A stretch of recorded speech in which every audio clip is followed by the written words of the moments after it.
Dear student, आज हम प्रश्न वाली 1.1 का क्वेश्चन नंबर 4 सॉल्व करेंगे, जिसमें नीचे दिए गए कथन सत्य है या असत्य कारण के साथ अपने उत्तर दीजिए। पहला प्रश्न है, प्रत्येक प्राकृत संख्या एक पूर्ण संख्या है।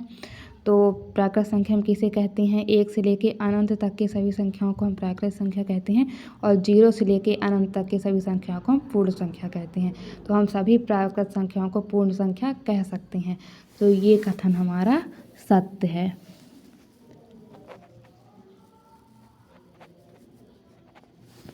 और दूसरा है, प्रत्येक पूर्णांक एक पूर्ण संख्या होती है।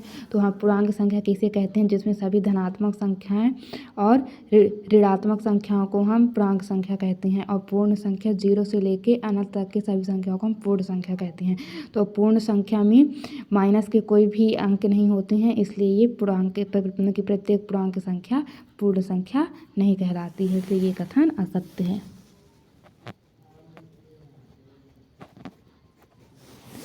और तीसरा है, प्रत्येक परिमेय संख्या एक पूर्ण संख्या होती है।